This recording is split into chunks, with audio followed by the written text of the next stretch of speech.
Tahun 2003, sebuah kota kecil di Jawa Tengah masih terasa tenang ketika malam mulai turun. Deretan rumah sederhana berdiri di sepanjang jalan kampung yang diterangi lampu jalan berwarna kekuningan. Selepas azan Isya, suasana kota berubah menjadi lebih lengang. Hanya suara jangkrik, deru sepeda motor sesekali, dan langkah kaki warga yang pulang dari bekerja menemani dinginnya malam. Di antara suasana itu, terdengar bunyi roda gerobak kayu yang berderit pelan menyusuri jalan. Gerobak itu milik Mbah Jagaprana, seorang lelaki sepuh berusia 72 tahun yang telah berjualan wedang ronde selama puluhan tahun. Tubuhnya sudah mulai membungkuk dimakan usia, tetapi langkahnya masih mantap. Rambutnya yang memutih selalu tertutup ikat kepala lurik sederhana, sementara baju lengan panjang berwarna coklat dan sarung yang dililitkan di pinggang menjadi pakaian yang hampir tidak pernah berubah. Di bagian depan gerobaknya tergantung sebuah lampu minyak kecil yang bergoyang mengikuti setiap langkah. Cahaya redupnya memantulkan uap hangat dari panci besar berisi kuah jahe yang terus mengepul. Aroma jahe, serai, gula merah, dan daun pandan menyebar ke udara malam, seolah menjadi penanda bahwa Mbah Jagaprana telah melewati sebuah gang. Setiap kali berhenti melayani pembeli, bunyi sendok yang beradu dengan mangkuk keramik terdengar begitu khas.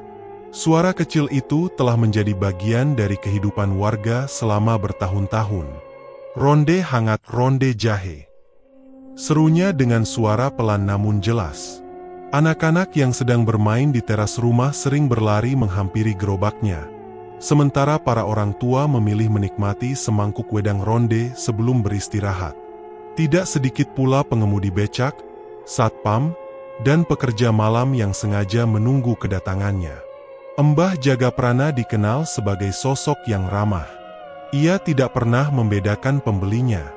Bila ada pelanggan yang mengaku sedang masuk angin atau kurang sehat, ia akan menuangkan tambahan kuah jahe tanpa meminta bayaran lebih.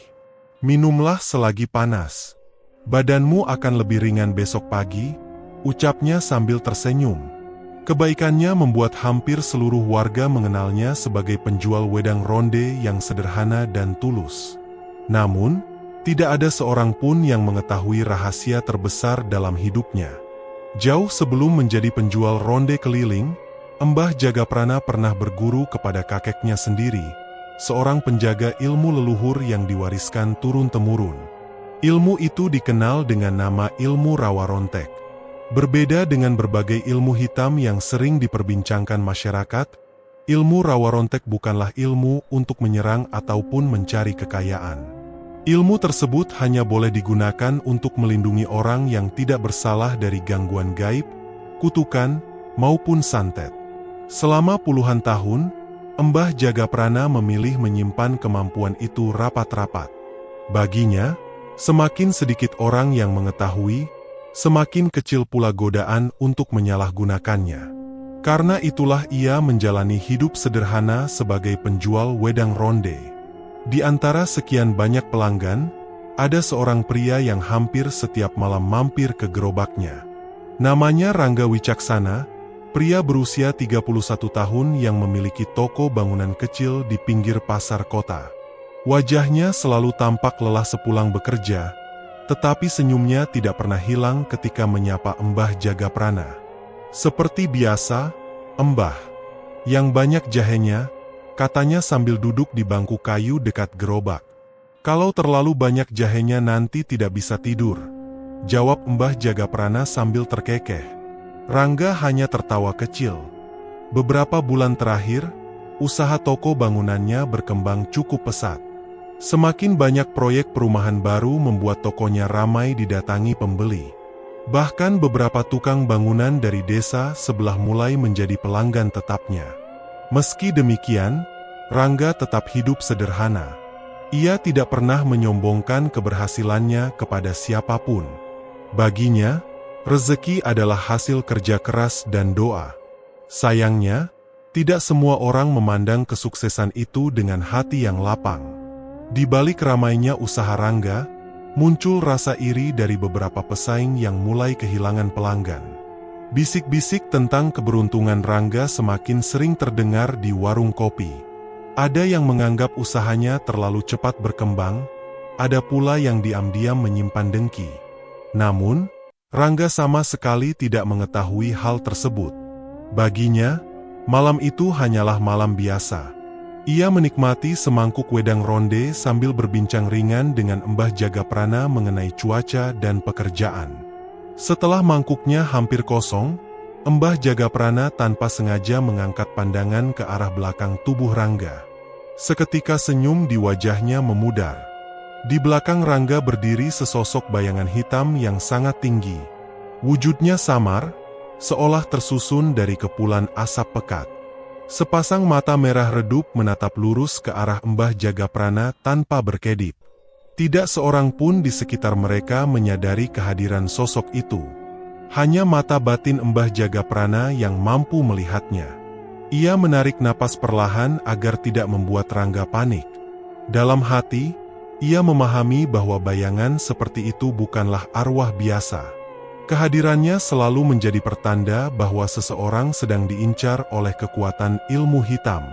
Tanpa mengubah raut wajahnya, Mbah Jagaprana meraih sebuah bunga melati segar yang tersimpan di dalam kantong kain kecil di bawah gerobaknya.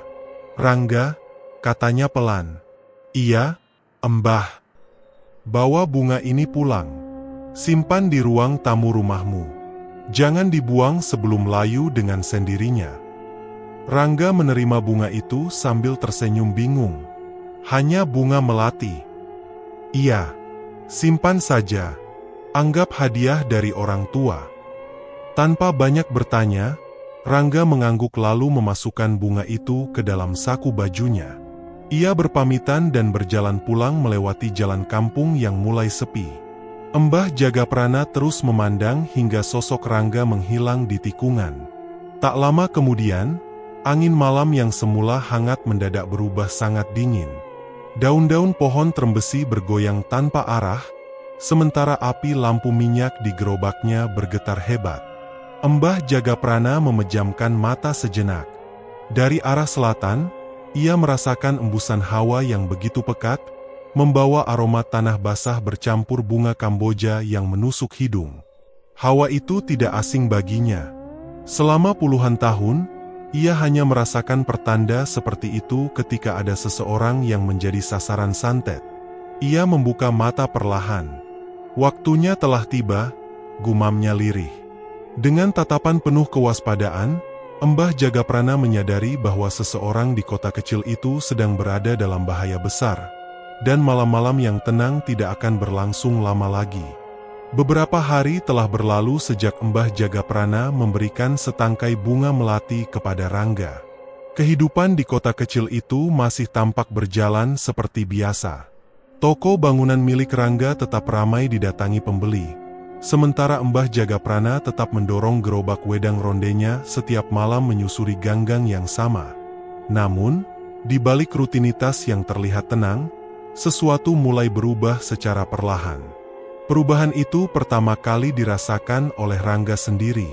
Pada malam ketiga setelah menerima bunga melati, ia terbangun dengan napas memburu. Seluruh tubuhnya dipenuhi keringat dingin meskipun udara malam cukup sejuk. Dalam mimpinya, ia melihat dirinya berada di dalam sebuah liang sempit.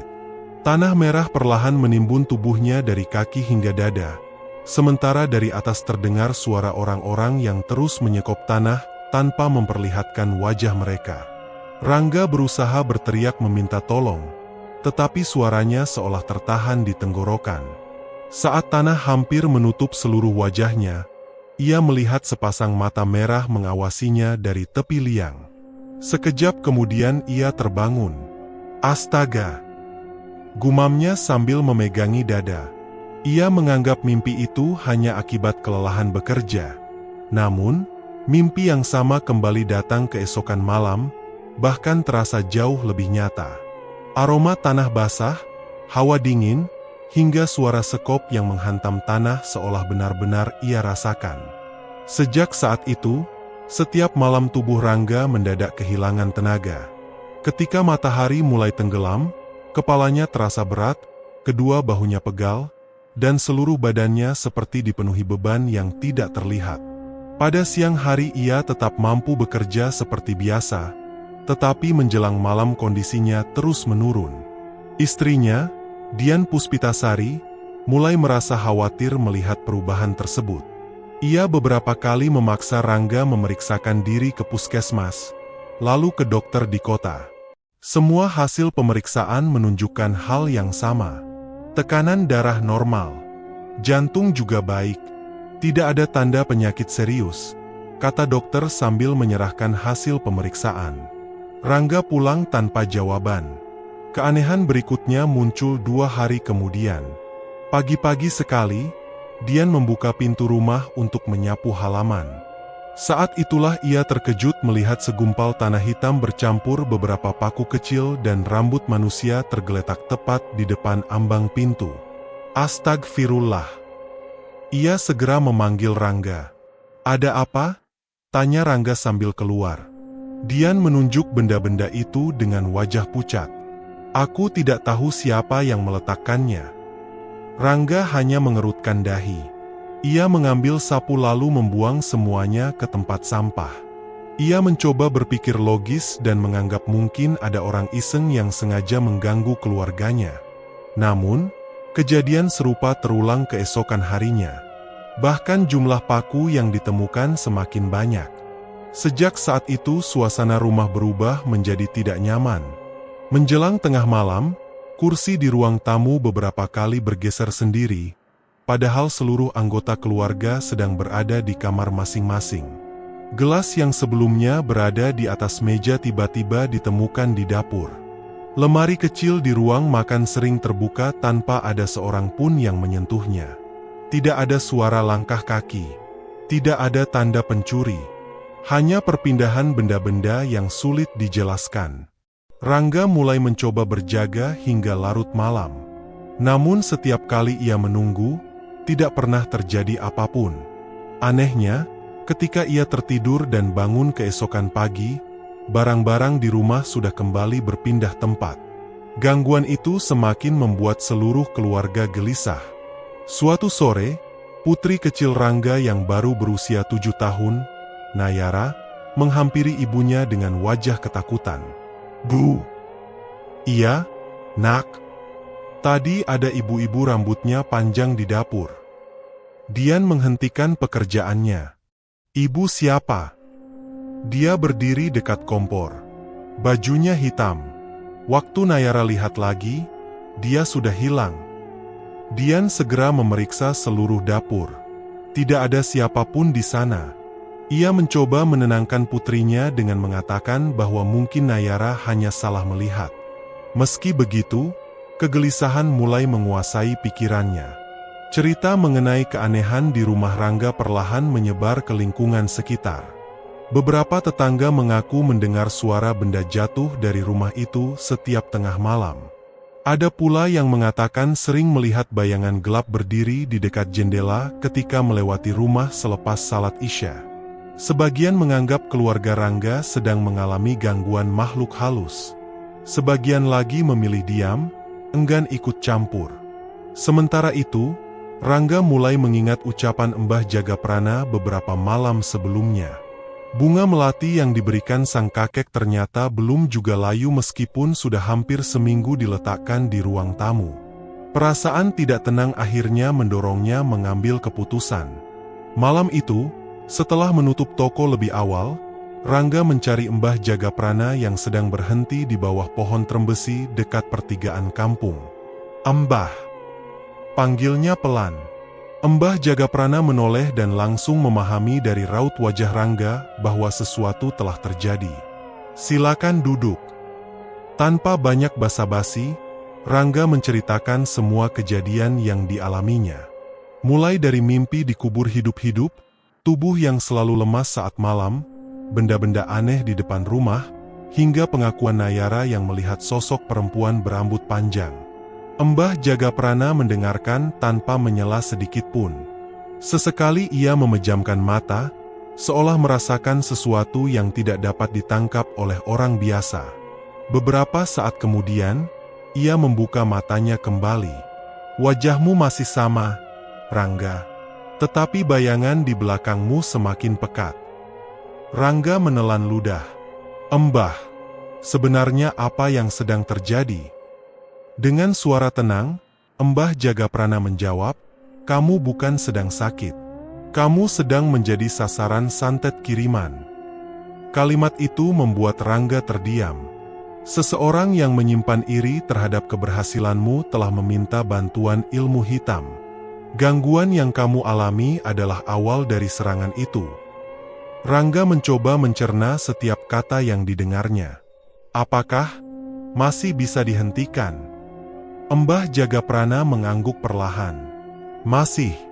Santet itu belum mencapai puncaknya. Selama belum sepenuhnya menguasai dirimu, kita masih memiliki kesempatan untuk mematahkannya. Ucapan itu sedikit menenangkan hati Rangga, tetapi wajah Mbah Jagaprana justru terlihat semakin serius. Malam semakin larut ketika mereka berpisah. Sesampainya di rumahnya yang sederhana, Mbah Jagaprana membuka sebuah peti kayu tua yang selama bertahun-tahun tidak pernah disentuh. Di dalamnya tersimpan kain putih, bunga 7 rupa, kendi tanah liat, seikat akar-akaran kering, dan sebuah tasbih kayu warisan leluhurnya. Satu persatu benda itu dikeluarkannya dengan penuh kehati-hatian. Ia memahami bahwa perlengkapan itu hanya digunakan ketika ilmu rawa rontek benar-benar harus dibangkitkan. Mbah Jagaprana memandang kedua telapak tangannya yang mulai dipenuhi keriput. Ia tahu, setiap kali ilmu warisan itu digunakan untuk melindungi seseorang, sebagian kekuatan hidupnya sendiri akan ikut terkuras. Meski menyadari harga yang harus dibayar tidaklah ringan, tekadnya telah bulat. Ia tidak akan membiarkan seorang yang tidak bersalah menjadi korban kebencian dan ilmu hitam. Babak perlindungan pun segera dimulai. Malam Jumat Legi tiba dengan langit yang diselimuti awan tebal. Sejak sore, udara di kota kecil itu terasa lebih dingin daripada biasanya. Jalanan mulai sepi lebih cepat, sementara suara jangkrik terdengar nyaring dari kebun-kebun di pinggir permukiman. Bagi sebagian warga, malam itu tidak berbeda dengan malam-malam lainnya. Namun bagi Mbah Jagaprana, malam Jumat Legi menjadi saat yang tepat untuk memulai perlindungan sebelum serangan santet mencapai puncaknya. Selepas salat Isya, Mbah Jagaprana mendorong gerobaknya hingga mendekati rumah Rangga. Malam itu ia tidak berjualan. Gerobaknya hanya menjadi tempat menyimpan perlengkapan yang telah disiapkannya sejak malam sebelumnya.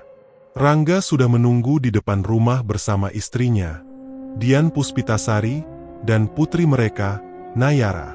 Wajah ketiganya tampak lelah akibat beberapa malam terakhir yang dipenuhi rasa cemas. Terima kasih sudah datang, Mbah, ucap Rangga pelan. Mbah Jagaprana hanya mengangguk sambil memandang halaman rumah. Tatapannya berhenti beberapa saat di ambang pintu, tempat tanah hitam dan paku-paku kecil sebelumnya ditemukan. Walau benda-benda itu telah dibersihkan, ia masih dapat merasakan sisa hawa yang tidak biasa. Kita mulai sekarang. Selama aku bekerja, jangan ada yang keluar rumah tanpa izinku, katanya dengan nada tenang. Mereka semua mengangguk. Dari dalam gerobak, Mbah Jagaprana mengeluarkan sebuah kendi tanah liat berisi air jahe yang telah didoakan, semangkuk bunga 7 rupa, seikat kemenyan, serta tasbih kayu tua yang selalu dibawanya. Ia memulai langkahnya dari halaman depan. Dengan ujung jari, ia memercikkan air jahe ke 4 penjuru rumah sambil melafalkan doa-doa leluhur dengan suara lirih. Doa itu terdengar seperti untaian kalimat kuno yang tidak dipahami Rangga maupun keluarganya, tetapi setiap kalimat diucapkan dengan tenang dan penuh keyakinan. Setelah itu, bunga 7 rupa diletakkan di setiap sudut halaman dan dekat pintu masuk. Asap kemenyan mulai mengepul perlahan, terbawa angin yang semula hampir tidak terasa. Mbah Jagaprana bergerak mengelilingi rumah tanpa tergesa-gesa. Setiap langkahnya seolah membentuk garis pelindung yang tidak kasat mata. Beberapa menit kemudian, suasana mulai berubah.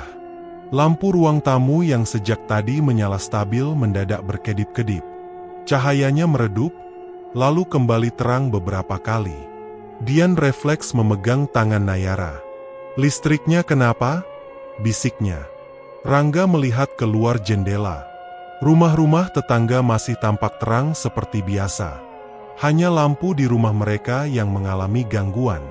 Belum sempat ia berkata apa-apa, embusan angin dingin tiba-tiba berputar di dalam ruang tamu. Padahal seluruh pintu dan jendela telah ditutup rapat. Angin itu berputar mengelilingi ruangan, membuat gorden berkibar sendiri dan beberapa foto keluarga bergoyang di dinding. Nayara memeluk ibunya erat. "Bu, dingin sekali." Mbah Jagaprana tetap melanjutkan doa tanpa mengalihkan perhatian. Wajahnya terlihat semakin serius ketika tasbih kayu di tangannya bergerak semakin cepat mengikuti irama bacaannya. Tiba-tiba terdengar suara benturan pelan dari arah dapur. Disusul suara lain dari belakang rumah. Seolah ada seseorang yang berjalan mengitari bangunan sambil menyeret sesuatu di atas tanah. Rangga menahan napas. Untuk pertama kalinya, ia benar-benar merasakan bahwa semua kejadian yang dialaminya bukan sekadar mimpi atau kebetulan. Ketika Mbah Jagaprana selesai mengelilingi rumah untuk ketiga kalinya, ia berhenti tepat di depan pintu utama. Tatapannya mengarah ke halaman. Di sana, melalui mata batinnya, tampak sosok bayangan hitam yang dulu pernah dilihatnya berdiri di belakang Rangga. Kini wujud itu jauh lebih jelas. Tubuhnya tinggi menjulang, diselimuti asap pekat yang terus bergerak seperti bara yang mengeluarkan jelaga. Sosok tersebut melangkah perlahan mendekati rumah. Begitu mencapai batas halaman, tubuhnya seolah membentur sesuatu yang tidak terlihat. Bayangan itu mundur beberapa langkah, lalu mencoba menerobos kembali. Untuk kedua kalinya, ia terpental. Mbah Jagaprana memahami bahwa pagar gaib yang baru saja dipasangnya mulai bekerja. Namun ia juga menyadari satu hal yang membuat dadanya terasa berat. Bayangan itu tidak menghilang. Ia hanya tertahan. Beberapa kali sosok hitam tersebut kembali mencoba memasuki halaman dari sisi yang berbeda. Setiap kali menyentuh batas pelindung, terdengar bunyi lirih menyerupai desisan panjang yang hanya dapat didengar oleh Mbah Jagaprana. Sementara itu, Rangga, Dian, dan Nayara tidak dapat melihat wujud bayangan tersebut secara utuh. Mereka hanya menyaksikan dedaunan bergerak sendiri tanpa angin. Bayangan gelap melintas cepat di luar jendela, dan hawa dingin yang datang bergelombang. Semakin lama ritual berlangsung, napas Mbah Jagaprana mulai terdengar berat. Keringat membasahi dahinya meski udara malam begitu dingin. Dalam batinnya, ia dapat merasakan bahwa kekuatan yang menyerang Rangga bukan berasal dari orang yang memiliki kemampuan biasa. Pengirim santet itu terus memperbarui serangannya dari tempat yang jauh. Seolah setiap upaya perlindungan yang dibuat langsung dibalas dengan tekanan baru. Ilmunya tidak sederhana, gumam Mbah Jagaprana dalam hati. Ia mengakhiri ritual dengan memercikkan sisa air jahe ke ambang pintu rumah, kemudian menancapkan sebatang bunga melati segar di dekat kusen. Seketika suasana menjadi lebih tenang. Lampu berhenti berkedip. Angin dingin perlahan menghilang. Rangga merasakan dadanya yang sejak beberapa hari terasa sesak kini mulai terasa lebih ringan. Kepalanya juga tidak lagi berdenyut seperti biasanya. "Aku merasa lebih baik," katanya lirih. Mbah Jagaprana hanya mengangguk, tetapi wajahnya tampak jauh lebih pucat dibanding saat datang. Kerutan di wajahnya seolah bertambah dalam satu malam. Langkahnya menjadi lebih lambat, dan kedua tangannya sedikit gemetar ketika membereskan perlengkapannya. Dian yang melihat keadaan itu segera menawarkan segelas air hangat. "Mbah, istirahatlah sebentar." "Terima kasih. Aku hanya perlu sedikit waktu." Meskipun berusaha tersenyum, tenaga Mbah Jagaprana jelas terkuras setelah menggunakan ilmu rawa rontek untuk membangun pelindung gaib di rumah Rangga. Beberapa saat kemudian ia berpamitan dan kembali mendorong gerobaknya melewati jalan kampung yang mulai lengang. Saat tiba di bawah pohon trembesi dekat pertigaan, langkahnya mendadak terhenti. Seekor burung gagak hitam turun dari kegelapan malam dan hinggap tepat di atas atap gerobak wedang rondenya. Burung itu tidak mengeluarkan suara sedikit pun. Hanya menatap lurus ke arah Mbah Jagaprana dengan mata yang berkilat dalam temaram lampu minyak. Mbah Jagaprana membalas tatapan itu tanpa berkedip. Ia memahami pertanda yang dibawa makhluk tersebut. Perlindungan memang telah berhasil dipasang, tetapi pihak yang mengirim santet belum menghentikan niatnya. Ancaman itu masih mengintai dari kejauhan, menunggu kesempatan berikutnya untuk menyerang kembali. Malam Jumat Kliwon akhirnya tiba. Sejak sore, langit di atas kota kecil itu diselimuti awan kelabu yang menggantung rendah. Udara terasa lembab, tetapi tidak ada setetes hujan pun yang turun. Angin berembus pelan membawa aroma tanah basah yang entah berasal dari mana, sementara pepohonan di sepanjang jalan bergoyang tanpa irama yang jelas. Bagi sebagian besar warga, malam itu hanyalah pergantian hari seperti biasa. Rumah-rumah mulai menutup pintu lebih awal, dan jalan kampung menjadi lengang selepas azan Isya. Namun, Mbah Jagaprana mengetahui bahwa malam itulah saat penentuan. Sejak selesai berjualan lebih cepat, ia telah berada di rumah Rangga. Gerobak wedang rondenya kembali diparkir di halaman depan, sementara perlengkapan ilmu rawa rontek telah disusun rapi di ruang tamu. Rangga tampak lebih tenang dibanding beberapa hari sebelumnya. Sejak ritual perlindungan pada malam Jumat Legi, tubuhnya memang terasa lebih ringan. Akan tetapi, Mbah Jagaprana tidak sedikit pun lengah. Ia tahu bahwa perlindungan yang dipasang hanyalah penahan sementara. Jika lawan terus memaksakan kehendaknya, serangan yang lebih kuat pasti akan datang. Menjelang pukul 11 malam, suasana rumah berubah. Lampu ruang tamu meredup perlahan, meski aliran listrik di rumah-rumah sekitar tetap menyala normal. Api lilin yang sengaja disiapkan Mbah Jagaprana bergoyang ke segala arah tanpa hembusan angin. Kemudian terdengar suara benturan keras dari kamar Rangga. Brak! Dian berlari lebih dulu. Rangga! Sesampainya di depan kamar, ia mendapati suaminya terduduk di lantai dengan kepala tertunduk. Kedua tangannya mengepal kuat, sementara napasnya terdengar berat. Mas! Perlahan, Rangga mengangkat wajahnya. Tatapannya kosong. Bagian putih matanya tampak lebih dominan daripada bola matanya sendiri. Ketika membuka mulut, suara yang keluar bukan lagi suara Rangga. Suara itu terdengar berat, serak, dan jauh lebih tua. Dia, milikku. Dian mundur beberapa langkah sambil menutup mulutnya yang gemetar. Nayara yang berdiri di belakang ibunya mulai menangis ketakutan. Mbah Jagaprana segera memasuki kamar. Ia menatap Rangga dengan penuh kewaspadaan. Jangan dekati dia, katanya kepada Dian. Rangga perlahan berdiri. Gerakannya kaku, seolah tubuhnya sedang dikendalikan oleh sesuatu yang lain. Pergi! Ucap suara asing itu. Jangan ikut campur. Mbah Jagaprana menggenggam tasbih kayu warisan leluhurnya. Aku datang bukan untuk melawan manusia. Suara itu kembali tertawa pelan. Tawa yang tidak terdengar wajar keluar dari mulut Rangga. Ruangan mendadak menjadi sangat dingin. Kaca-kaca jendela berembun, sementara bau tanah kuburan memenuhi seluruh rumah.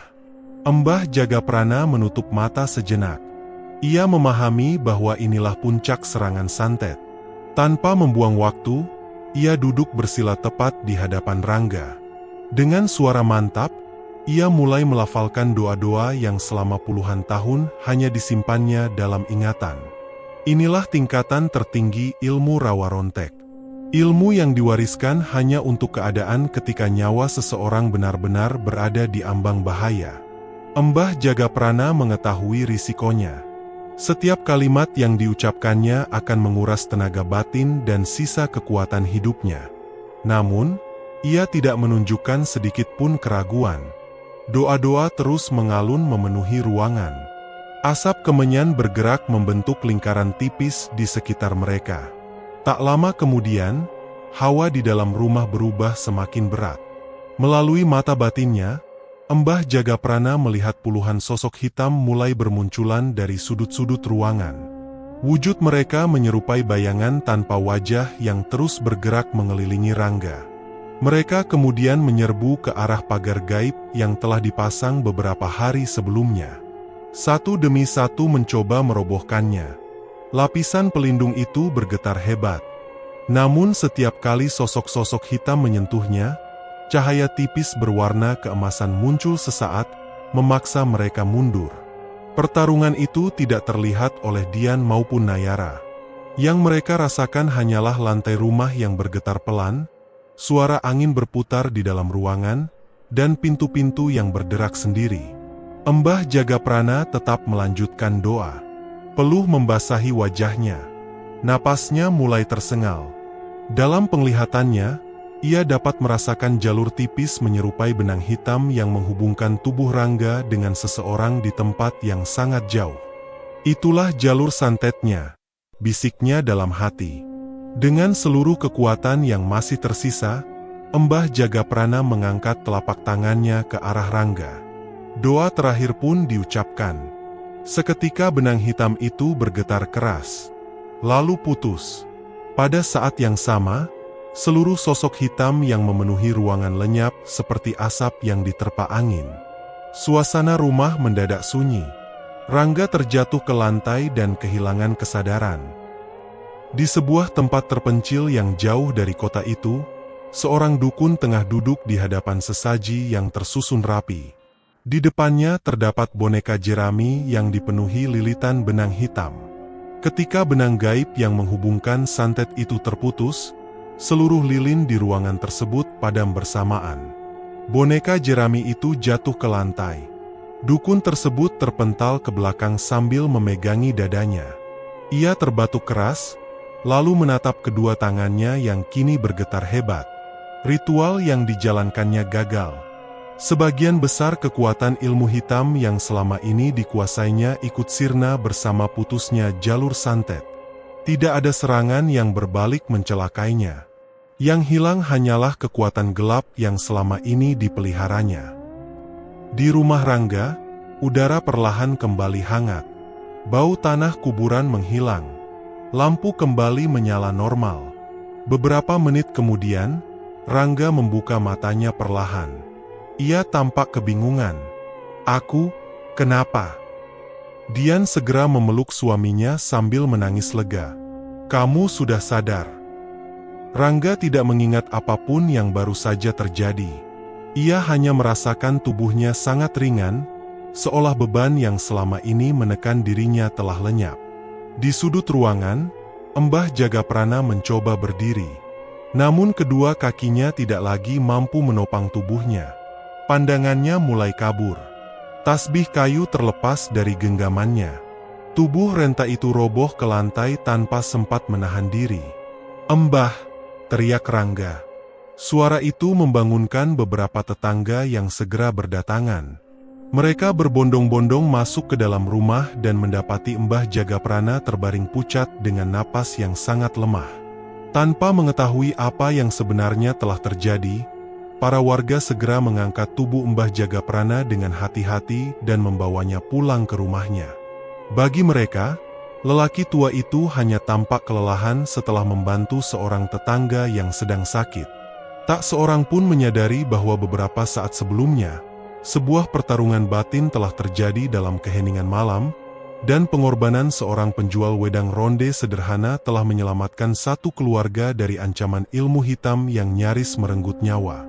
Beberapa minggu telah berlalu sejak malam Jumat Kliwon yang hampir merenggut nyawa Rangga. Kota kecil di Jawa Tengah itu kembali menjalani rutinitas seperti sedia kala. Pasar kembali ramai sejak pagi, anak-anak berangkat ke sekolah dengan bersepeda, dan suara pedagang keliling kembali terdengar memenuhi ganggang sempit. Tidak ada lagi bisik-bisik tentang kejadian aneh di rumah Rangga. Seolah semua peristiwa yang terjadi hanya menjadi kenangan yang perlahan terkubur oleh waktu. Di rumahnya, Rangga akhirnya benar-benar pulih. Tubuhnya yang sempat lemah kini kembali bertenaga. Ia tidak lagi mengalami mimpi buruk tentang liang kubur, tidak lagi terbangun karena keringat dingin, dan rasa sesak yang dahulu selalu datang setiap malam telah hilang sepenuhnya. Hasil pekerjaannya di toko bangunan pun kembali berjalan lancar. Para pelanggan tetap berdatangan, sementara ia dapat bekerja dari pagi hingga sore tanpa merasa kelelahan yang tidak wajar. Dian Puspitasari juga mulai bisa tidur dengan tenang. Sejak malam ketika Mbah Jagaprana mematahkan jalur santet, tidak pernah lagi ditemukan tanah hitam, paku kecil, ataupun rambut manusia di depan pintu rumah mereka. Barang-barang di dalam rumah tidak lagi berpindah sendiri. Lampu tidak pernah berkedip tanpa sebab. Suasana dapur yang dahulu membuat Nayara ketakutan kini kembali menjadi tempat yang hangat bagi keluarga kecil itu. Putri mereka pun tidak pernah lagi melihat sosok perempuan berambut panjang yang dulu menghantui pandangannya. Gangguan gaib itu benar-benar lenyap tanpa meninggalkan bekas. Beberapa hari kemudian, Rangga secara tidak sengaja mengetahui siapa orang yang telah mengirim santet kepadanya. Melalui seorang kenalan lama di pasar, ia mendengar bahwa salah seorang pesaing usaha toko bangunan beberapa waktu terakhir sering menemui seseorang yang dikenal sebagai dukun di daerah lain. Kabar itu semakin kuat setelah orang tersebut tiba-tiba menutup tokonya selama beberapa hari karena mengalami sakit yang tidak diketahui penyebabnya. Rangga tidak mencari kepastian lebih jauh. Ia tidak ingin membalas ataupun mempermalukan siapapun. Dalam hatinya, ia memahami bahwa rasa iri dapat membuat seseorang kehilangan akal sehat hingga memilih jalan yang keliru. Ia hanya berharap orang tersebut benar-benar menyesali perbuatannya dan tidak mengulanginya lagi kepada orang lain. Karena itu, identitas pelaku tidak pernah ia ceritakan kepada warga. Baginya, dendam hanya akan melahirkan kebencian baru. Sementara itu, kondisi Mbah Jagaprana perlahan membaik, meski tidak pernah kembali seperti sebelumnya. Setelah beberapa hari beristirahat, ia kembali mendorong gerobak wedang rondenya menyusuri jalan-jalan kampung. Akan tetapi, langkahnya kini jauh lebih pelan. Tubuhnya tampak semakin kurus, dan sesekali ia harus berhenti sejenak untuk mengatur napas sebelum melanjutkan perjalanan. Lampu minyak kecil tetap bergantung di sudut gerobaknya.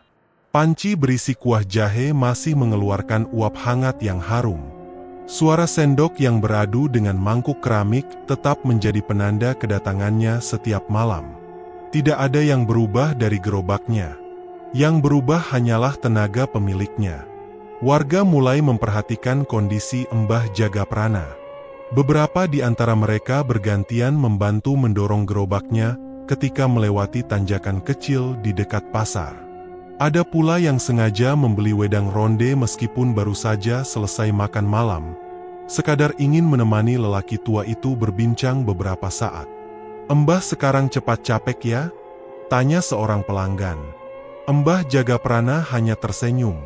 Namanya juga sudah tua. Tidak ada seorang pun yang mengetahui bahwa kelemahan fisiknya bukan semata-mata karena usia. Tidak ada yang tahu bahwa sebagian kekuatan hidupnya telah terkuras demi menyelamatkan orang lain. Rahasia itu tetap disimpannya rapat. Rangga menjadi orang yang paling sering datang membantu. Setiap akhir pekan, ia meluangkan waktu memperbaiki gerobak wedang ronde milik Mbah Jagaprana. Ia mengganti roda yang mulai aus, mengencangkan baut-baut yang longgar, mengecat kembali bagian kayu yang mulai pudar, hingga memasang pegangan baru agar gerobak lebih mudah didorong. "Gerobak ini harus tetap kuat, Mbah," katanya suatu sore. Mbah Jagaprana tersenyum kecil. "Terima kasih, Rangga. Justru saya yang harus berterima kasih." Sejak saat itu, hubungan mereka tidak lagi seperti penjual dan pelanggan. Rangga menganggap Mbah Jagaprana sebagai orang tua yang sangat dihormatinya. Sementara Mbah Jagaprana memandang Rangga layaknya anak sendiri yang berhasil melewati ujian hidup dengan hati yang tetap bersih. Suatu malam, ketika mereka duduk di samping gerobak sambil menikmati secangkir teh hangat, Rangga bertanya pelan, "Mbah, kenapa Mbah rela mempertaruhkan kesehatan untuk menolong saya?" Embah Jagaprana memandang langit malam yang dipenuhi bintang. Kakekku dulu pernah berkata, ilmu akan kehilangan maknanya jika hanya dipakai untuk meninggikan diri. Ia berhenti sejenak sebelum melanjutkan. Ilmu sejati bukan untuk menunjukkan siapa yang paling sakti. Ilmu sejati adalah amanah untuk menjaga keselamatan orang lain. Kalau hati dipenuhi keserakahan, iri, atau dendam, ilmu apapun akan berubah menjadi petaka. Rangga menganggukkan kepala perlahan. Nasihat itu terpatri kuat di dalam benaknya. Malam semakin larut. Setelah berpamitan, Rangga kembali ke rumah bersama keluarganya. Sementara itu, Embah Jagaprana kembali berdiri di belakang gerobaknya. Dengan kedua tangan yang mulai renta, ia mendorong gerobak sederhana itu menyusuri jalan kampung yang diterangi temaram lampu jalan. Uap hangat kuah jahe mengepul pelan, membawa aroma yang menenangkan ke udara malam. Bunyi roda kayu dan denting sendok kembali berpadu dengan suara jangkrik, menjadi irama yang telah menemani kota kecil itu selama bertahun-tahun. Di wajahnya terukir senyum tipis. Namun, ketika melewati pertigaan yang sepi, langkahnya sempat terhenti. Ia memejamkan mata sejenak. Di antara embusan angin malam, masih tersisa hawa gaib yang sangat samar, datang dari sudut kota yang berbeda. Hawa itu belum mengancam siapapun, tetapi cukup untuk membuat naluri batinnya kembali terjaga. Embah Jagaprana membuka mata dan menghela napas panjang. Ia tahu bahwa selama masih ada manusia yang dikuasai rasa iri, dengki, dan keinginan mencelakai sesama, akan selalu ada kegelapan yang berusaha mencari korban berikutnya. Dengan tekad yang tetap teguh, ia kembali mendorong gerobak wedang rondenya menembus malam. Di balik kesederhanaannya sebagai penjual ronde keliling, ia tetap menjadi penjaga sunyi yang siap melindungi siapapun yang membutuhkan pertolongan, meski tak seorang pun mengetahui pengorbanan yang telah dan mungkin akan kembali ia lakukan. Tamat.